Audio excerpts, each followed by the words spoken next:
If you want the ability to clear objectives alone, be untradeable, and generally more impactful on the map, improving your movement is imperative. That's because the ultimate goal of improving movement is to reach a level of elusiveness that allows you the ability to string together kills while getting away with your life and maintaining your momentum. So here are 3 tips on being more difficult to kill. You know what to do, so let's hop right in with tip number 1. Parkour, parkour, parkour. The map is your playground. There is a reason there are obstacles, buildings, ledges, and the like built into the map's design, and being so aware of them so as to be able to utilize them on a moment's notice to attack or retreat in unpredictable ways will set you apart from other players. Furthermore, changes in elevation mid-gunfight makes you a more difficult target to track and kill, while also disorienting your opponent. Make it a point to try different routes and play around with utilizing your surroundings to gain the upper hand in a gunfight. Keep in mind that most players are looking for you in the common areas on a map, and something as simple as hopping up on a low obstacle can make all the difference. I'm going to release a video for each of the ranked play maps with my favorite jump spots and unique lines of sight, so look for those in the future and I'll put links in the description below. But in those videos I'll be showing you some of my favorite ways to utilize maps and their designs. But moving on to tip number 2, we have the tag and dip. I've covered this method before in the context of winning gunfights, but this can also be used as a diversion tactic, contributing to your elusiveness. Tagging up an enemy from one angle and then re-engaging from another creates a chaotic and unpredictable situation that you control. It forces your opponent to focus in one direction while you catch them off guard from another. It's especially effective while you're trying to clear multiple enemies off of an objective, because even if they're each watching a different angle, once the shooting starts, most players don't commit to holding that line of sight and will turn to where the gunfire is coming from. You can also use this if you're engaged with an enemy on the other side of a doorway who's pre-firing you. Jumping across the doorway to gain the information and using it to push them is highly effective.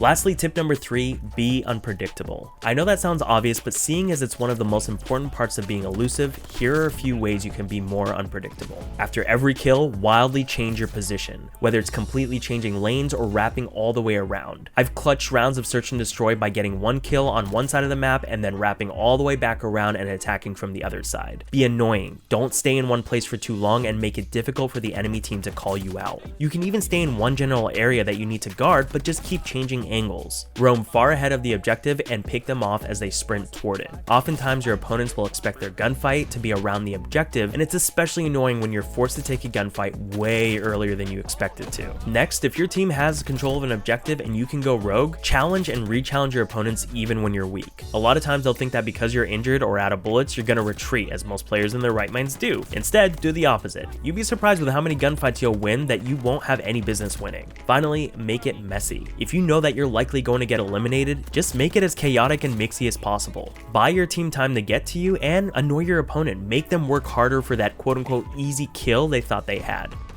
Check out this video if you want some tips on some small changes that you can make that will yield big improvements to your gameplay, but that does it for today's video. I'll see you tomorrow on day 24 of 30 of posting every day. You know what to do. My name is Drew, this was Sablehound, thank you for watching, and I'll see you tomorrow.